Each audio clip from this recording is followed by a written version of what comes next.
días. Buenos días. ¿Qué silencio se ha hecho? No sé si de la expectación de los niños han ido. Pero aquí que había todo el rato un brullo por ahí, está todo ahí. Qué bueno. Muy bien. Espero no alargarme mucho, porque os quiero dejar luego un ratito para que charléis con la persona de al lado sobre un par de preguntas. Así que vamos a ir directos, y qué mejor manera que de empezar que orar, encomendarnos al Señor y que sea el Espíritu Santo el que nos dirija esta mañana. ¿Sí? Amén. Señor, te damos gracias. Gracias una vez más, Señor, por poder venir hoy aquí. Gracias, Padre, por cómo tú te estás moviendo, Señor, por este tiempo que hemos tenido, Señor, de alabarte, Señor, por todo lo que estamos viendo que tú estás haciendo a través de la Operación Niño de la Navidad, con esas cajitas, Señor, que son de bendición para tantos niños. Y gracias, Padre, porque sabemos que tú nos vas a hablar hoy, Señor, y queremos poner este tiempo en tus manos, que tú nos hables a cada uno de nosotros en esta mañana, Señor, porque venimos aquí con hambre y con sed de ti, Señor. Queremos salir de aquí con un mensaje nuevo, Señor, fresco, tuyo, Padre, para que lo podamos llevar a la práctica, Señor. Así que gracias te damos en primer lugar y ponemos todo en tus manos, Señor. En nombre de Dios Jesús. Amén. Amén. Amén. Qué bueno ver hoy la iglesia casi llena. Bueno, los niños estaba llena, pero ahora que se han ido todavía queda algún sitio. Si alguno quiere venir para aquí para adelante, que sepa que tiene el lugar. Pero qué bueno poder estar hoy otra vez aquí. ¿Estáis todos bien? Sí. Muy bien. ¿Os habéis descansado de la fiesta del viernes? No. ¿No? No. ¿No celebrasteis nada el viernes? Nada. Oramos, sí. La reforma, vigilia, ayuno y oración. La victoria de Jesús. La reforma. Yo celebré la reforma. La reforma protestante. Porque el 31 de octubre de 1517 Martín Lutero clavó esas famosas 95 tesis en la iglesia de Wittenberg, en Alemania. ¿Lo sabíais? Sí. No. Mi mujer lo sabe porque, os voy a confesar aquí, hace como 4 o 5 años que me tocó predicar el siguiente domingo también, después de Halloween. Empecé hablando lo mismo exactamente. Así que si dentro de 4 o 5 años vuelvo a predicar el mismo día, que sepáis que se celebra. ¿Qué se celebra? El día de la reforma. Muy bien. Y la victoria de Cristo. Y la victoria de Cristo. Eso sí, hace 4 o 5 años empecé así, pero luego la predicación fue un poco más hacia la reforma y lo que hizo Martín Lutero, bueno, hizo el Señor a través de él. Y hoy sí que vamos a encaminarnos un poco más hacia el otro lado, hacia Halloween, ¿vale? Pero no voy a entrar en lo que es la historia en sí, en cómo comenzó, en los rituales satánicos y todo lo que se mueve ese día a nivel espiritual. Creo que no sé si fue Cecilia o Astrid del año pasado, hace un par de años, profundizaron mucho en ese tema y estaba muy bien. Pero sí que me gustaría hacer una pequeña reflexión. Sobre todo, por si hay alguna persona no creyente, hoy aquí igual alguna persona invitada, si es así, bienvenida o bienvenido. Y sobre todo, o aquellas personas que llevan un tiempo en los caminos del Señor, pero no están viendo, no se dan cuenta del lado oscuro que tiene Halloween, o del lado, por decirlo así, no tan bueno o malo directamente, para que no vamos a engañar, ¿no? Entonces, pensemos por un momento, ¿vale? ¿Y si el truco o trato tan famoso que se ha hecho hoy en día, o el asustar los unos a los otros, o el pasar miedo, no fuera simplemente un juego? ¿Os habéis fijado que en esta celebración precisamente se celebra lo que Jesús vino a vencer y a destruir? Porque si os fijáis, yo creo que no hay que ser muy lejos, cada año en nuestras ciudades se decoran casas con fantasmas, con calaveras, con monstruos, la gente se disfraza de cosas demoníacas, con sangre, y la gente lo hace para pasarlo bien, ¿verdad? Para divertirnos en esa noche, para divertirse. Pero hay que tener en cuenta una cosa, que el miedo no es un juego. Y Halloween no solamente es una noche de dulces o de disfraces, es una cultura que celebra la oscuridad, que celebra la muerte. Y sin darnos cuenta, muchas veces no nos fijamos o nos familiarizamos con todo esto y no nos damos cuenta de todo lo que eso conlleva. Incluso nos reímos, ¿verdad?, del miedo o de los sustos. Y a veces los cristianos nos dejamos llevar, o nos dejamos influenciar, ¿verdad?, por las modas o por ser quizá más cool en nuestro entorno, y no nos paramos a pensar ni un segundo si lo que estamos haciendo le agrada a Dios o no le agrada. Y no hablo solamente de Halloween ahora, ¿vale? Sin darnos cuenta nos ponemos a pasarlo bien, ¿verdad?, disfrutando de aquello que Jesús rechazaba. Y esto es grave, ¿eh? La gente se acostumbra a ver disfraces, se acostumbra a jugar con los símbolos de muerte, pero hay que tener en cuenta una cosa, que el que está detrás de todo eso, el enemigo, normalmente nunca va de cara. Siempre trata de disfrazar, de hacer las cosas sutilmente, ¿verdad? Y te hace creer que el miedo es inofensivo, que no es nada malo. Y si consigue insensibilizarte al miedo, o mejor aún, o peor para nosotros, consigue hacer que te guste el disfrutar de ese miedo, entonces fíjate una cosa muy importante. Ya logró hacerte dudar del amor de Dios, o mejor dicho, del poder del amor de Dios. Porque en 1 Juan 4:18 que nos dice: el amor perfecto echa fuera el temor. Pero si el temor es bueno, ¿por qué hay que echarlo fuera? Curioso, ¿verdad? Pero además, el miedo te roba la paz, te hace sentir inquieto, inseguro, mirando para todos los lados, ¿no? Hace que pongas tus ojos en las sombras, a ver si de ahí de ese oscuro va a salir algo, o allí que no se ve ninguna luz. Hace que pongas tus ojos en donde no hay luz, en lo oscuro, quitándolos de donde los tenemos que tener. ¿Dónde tenemos que tener los ojos? En la luz, en nuestro Señor. Y por último, para que termines de pensar, puede parecer una fiesta inofensiva, ¿verdad? Pero piensa una cosa, que todas las fiestas tienen un espíritu detrás, algo por lo que se celebra esa fiesta. Y si ésta celebra el miedo, lo que se está celebrando es algo que no tiene nada que ver con nuestro Señor Jesús. No tiene nada que ver con el amor de Jesús. Entonces, la predicación de hoy se llama La luz de la vida. Y la Biblia nos habla mucho acerca de la luz y las tinieblas, ¿verdad? Si somos partícipes de las tinieblas, no podemos ser la luz. ¿Sí? Fijaros, en Mateo 5, del 13 al 16, dice lo siguiente. Dice: vosotros sois la sal de la tierra, pero si la sal se vuelve insípida, ¿cómo recobrará su sabor? Ya no sirve para nada, sino para que la gente la deseche y la pisotee. Ya la dice: vosotros sois la luz del mundo. Una ciudad en lo alto de una colina no puede esconderse, ni se enciende una lámpara para cubrirla con un cajón. Por el contrario, se pone en la repisa para que alumbre a todos los que están en la casa. Así brille vuestra luz delante de todos, para que ellos puedan ver vuestras buenas obras y alaben a vuestro Padre que está en el cielo. ¿Amén? Amén. Nos está diciendo, los cristianos somos luz y estamos para alumbrar.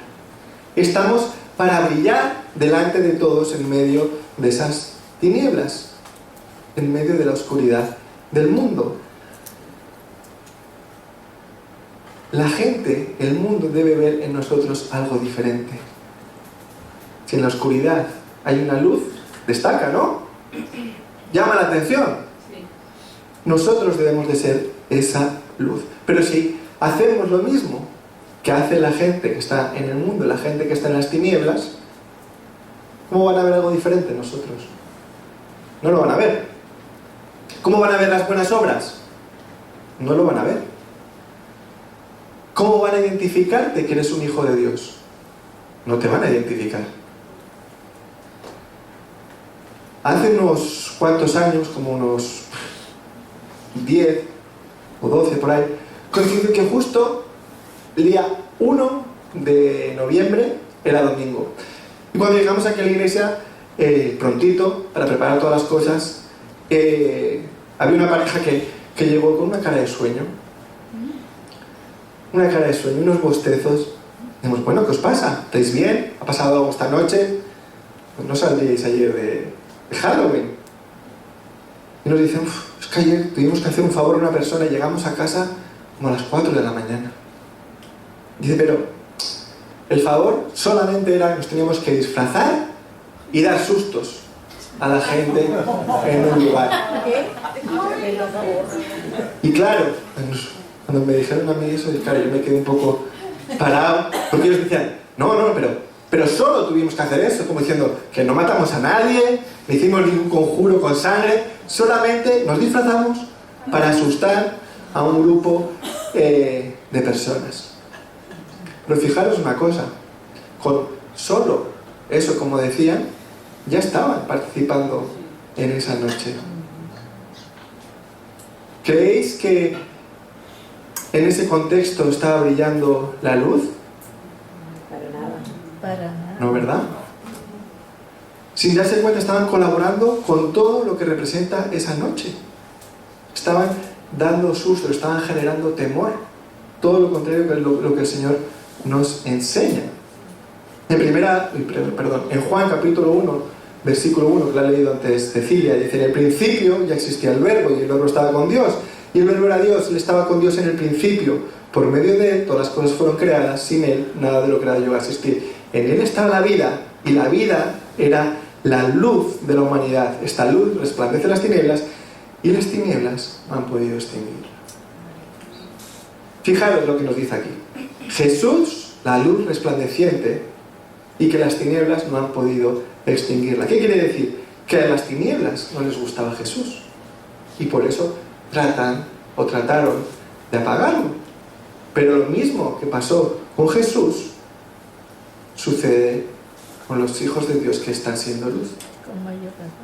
Lo mismo sucede con vosotros, que las tinieblas quieren apagarte, quieren acabar con esa luz que tú estás desprendiendo.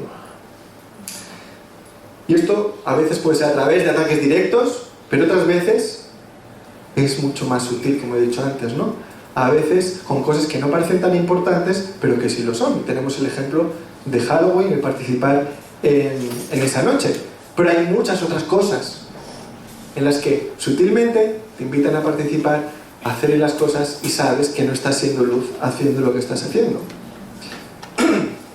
Y al enemigo no le gusta que te pongas en manos de Dios y brilles como el Señor planeó. Por eso, Él siempre trata de impedirlo y que dejes de hacerlo, porque fuiste creado para ello. Fuiste creado para ser esa luz resplandeciente allí donde tú estás.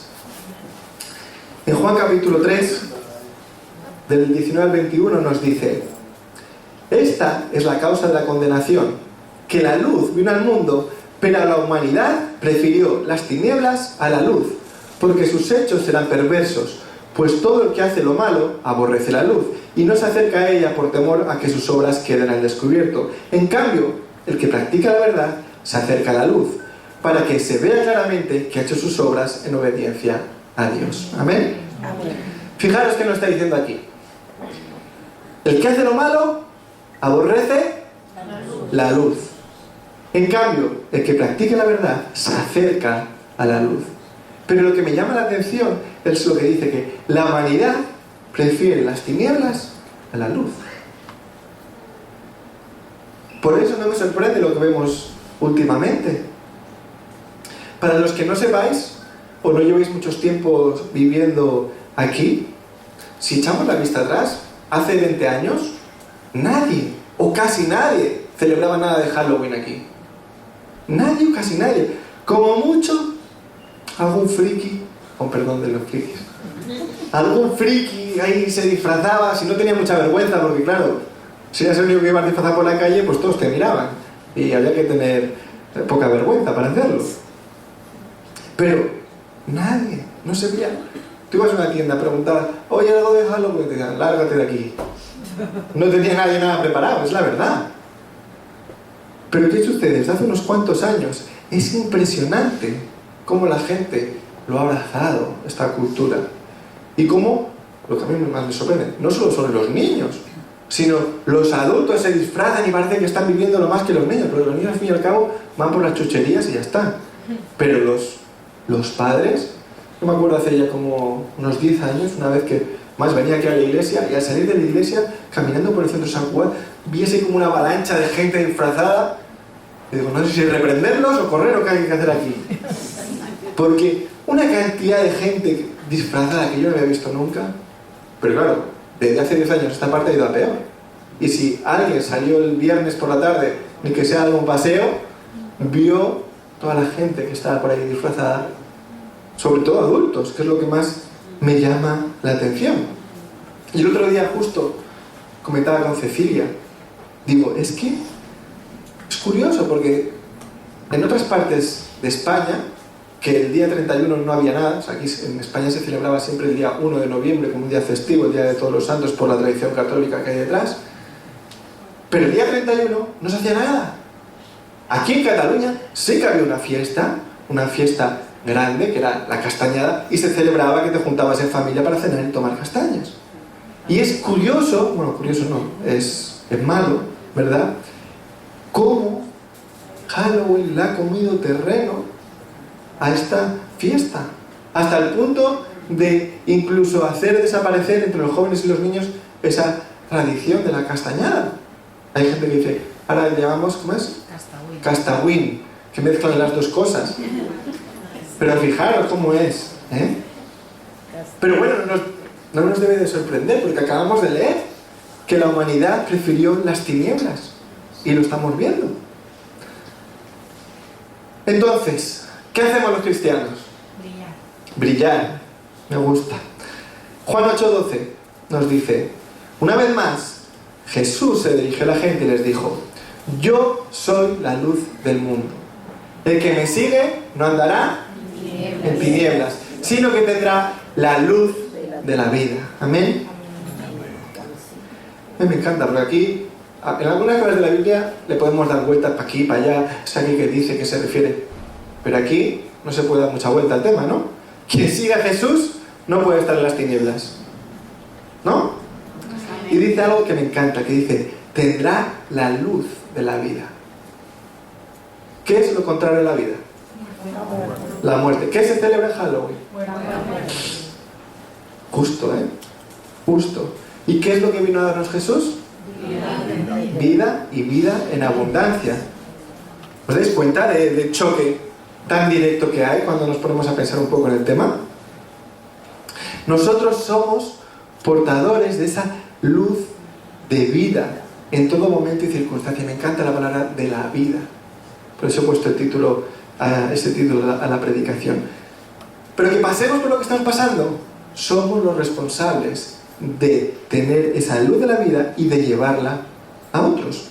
Y ahora vamos a ver una historia muy rápidamente que sé que muchos de vosotros conocéis, donde vamos a aprender varias cosas. Y nos vamos a fijar en una cosa que normalmente pasa un poco más desapercibida, pero que nos va a ayudar a entender lo que es ser la luz de la vida y poder llevarla en todo momento. Entonces, Marcos, capítulo 4, versículos del 35 al 41, nos habla acerca de aquel día en que los discípulos iban en una barca y hubo una gran tormenta. ¿Sí? Dice así: ese día al anochecer les dijo a sus discípulos, crucemos al otro lado. Dejaron a la multitud y se fueron con él en la barca donde estaba. También lo acompañaban otras barcas. Se desató entonces una fuerte tormenta y las olas azotaban la barca, tanto que ya comenzaban a inundarse. Jesús, mientras tanto, estaba en la popa, durmiendo sobre un cabezal. Así que los discípulos lo despertaron. «Maestro», dijeron, «¿no te importa que nos ahoguemos?». Él se levantó, reprendió al viento y ordenó al mar: «Silencio, cálmate». El viento se calmó y todo quedó completamente tranquilo. «¿Por qué tenéis tanto miedo?», dijo a sus discípulos. «¿Aún no tenéis fe?». Ellos estaban espantados y se decían unos a otros: «¿Quién es este que hasta el viento y el mar le obedece?». ¿Amén? Amén. Muy resumido, vemos que los discípulos se marchan con Jesús en una barca para cruzar el día y de repente se desata una tormenta tremenda, se empieza a inundar la barca donde están Y mientras todo esto sucede, Jesús va tranquilamente durmiendo. ¿Sí? A mí me encanta esto. Y los discípulos lo despiertan. ¿Por qué? Porque estaban llenos de miedo. Cuando viene un problema en nuestra vida, a veces nos pasa como estos discípulos. Nos volvemos temerosos, inquietos, a veces irritables algunos. Y muchas veces esto nos lleva a tomar malas decisiones o a actuar de mala manera. Muchas veces impactando a las personas que están a nuestro alrededor, porque nosotros en ese momento de crisis o de miedo, de temor, nos preocupamos solamente por nosotros. Y entonces afectamos a los que están al lado. Y ellos, los discípulos, vemos que se empiezan a inquietar, que no saben qué hacer. Y estoy seguro que alguno de ellos también comenzó a murmurar. Nosotros aquí sufriendo que nos vamos a caer, se está empezando a entrar el agua en la barca y Jesús ahí está durmiendo. No se preocupa por nosotros. ¿Qué está sucediendo aquí? Esto es parecido a lo que a veces pensamos los cristianos. Con lo que me está pasando, con todo esto que estoy sufriendo.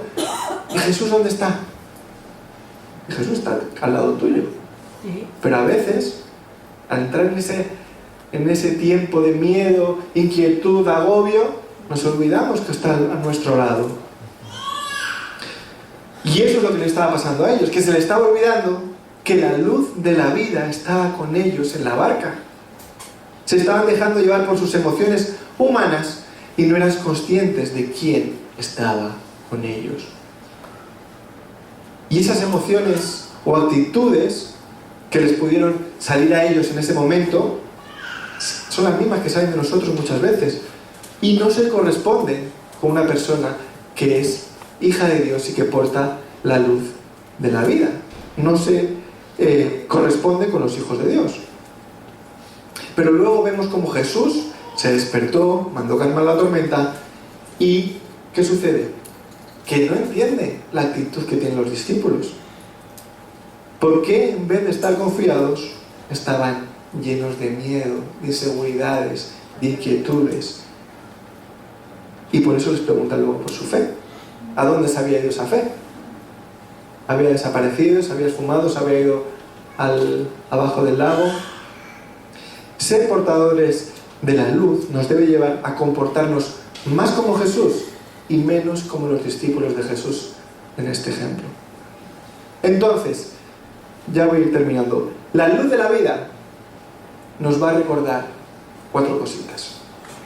La primera que nos va a recordar y que sacamos de aquí: confiar en las promesas de Dios. Confiar en las promesas de Dios. Recordad 4 cosas que la luz de la vida nos va a recordar.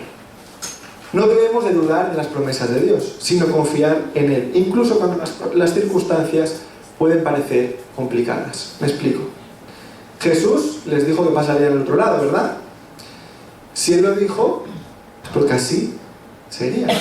Lo que Dios promete, Dios cumple.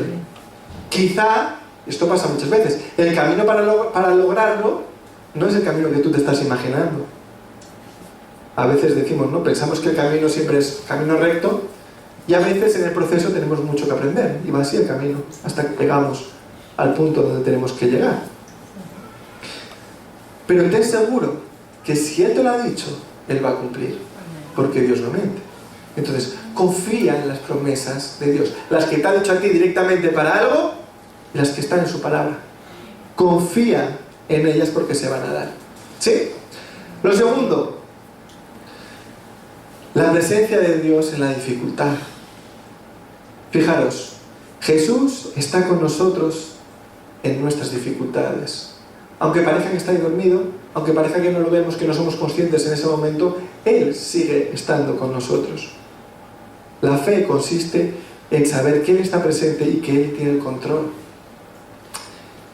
En medio de la tormenta, los discípulos tenían a Jesús y aunque seguramente no entendían el por qué estaba ahí calmado y dormido, pero estaba ahí con ellos.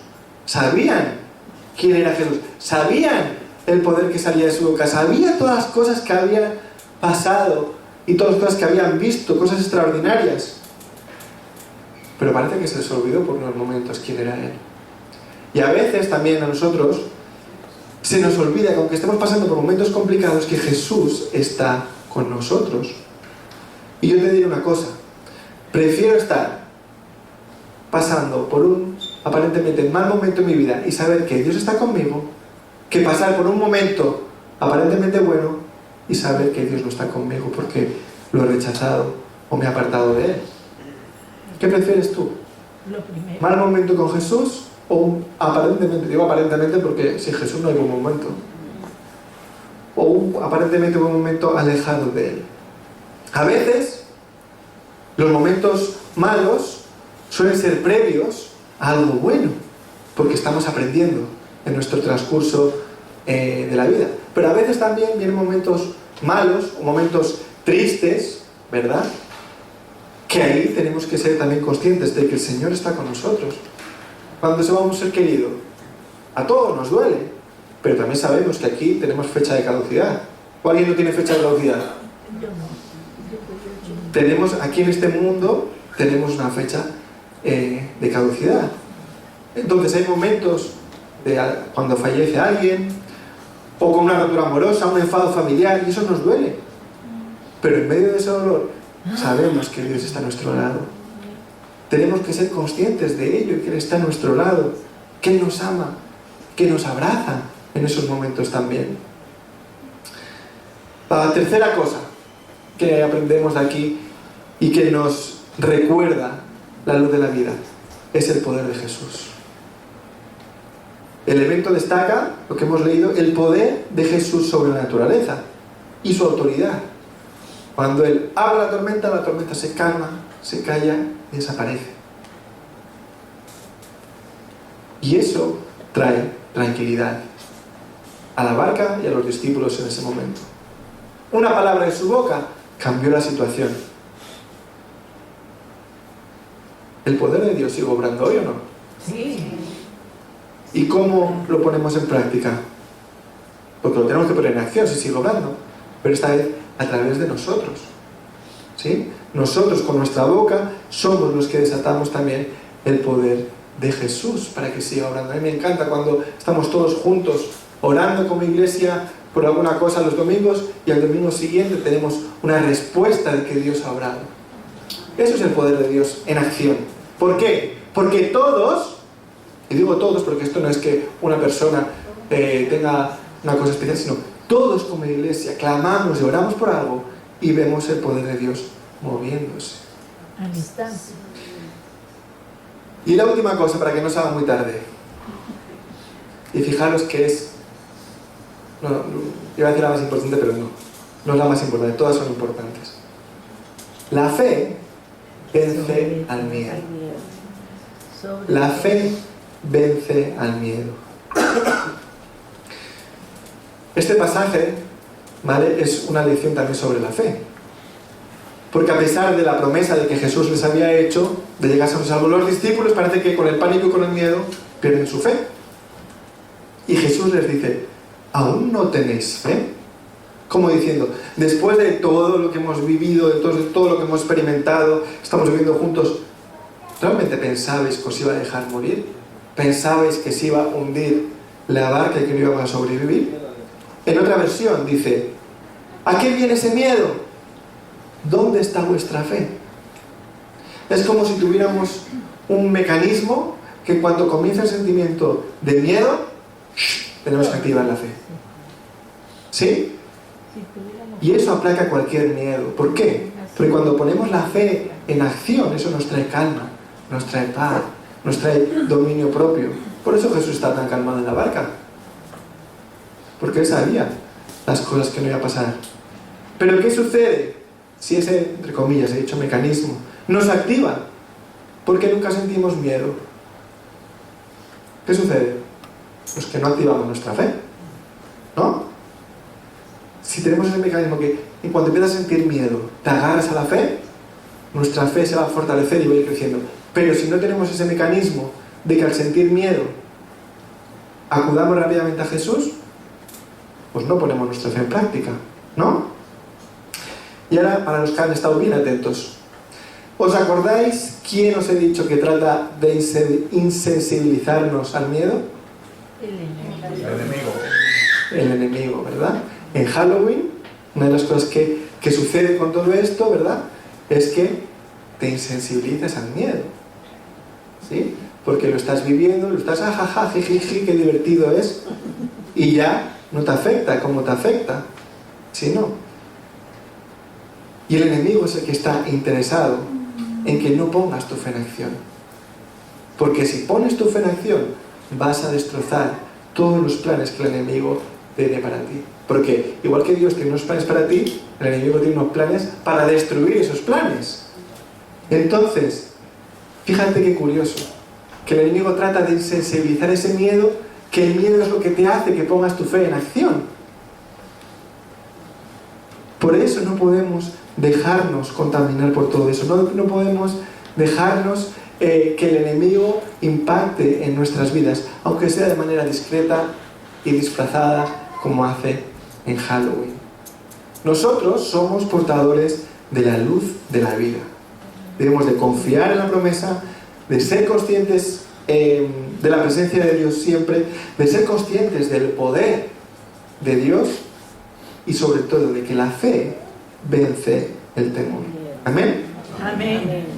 Muy bien, pues esto era lo que tenía preparado y el Señor lo había puesto en mi corazón. Pero antes de marcharnos, sí que me gustaría que os pongáis en grupitos de 4 personas máximo, 3, 4, porque ¿tenéis unas preguntas ahí? ¿Sí o no? Sí, la podéis poner. Vamos a comentar rápidamente, en 5 minutos, con la persona que tienes al lado. Si no la conoces, le dices tu nombre y luego terminéis de hablar. ¿Cómo actúas ante una situación inesperada que nos sobrepasa en ese momento? Tenéis el ejemplo de lo que sucede en esa barca. Y la segunda pregunta es, ¿cómo actuaría Jesús en esa misma situación? ¿Sí? Pues podéis con las personas que tenéis alrededor, 3, 4, 5, las que tengáis, más cerquita, las pensamos en 5 minutos.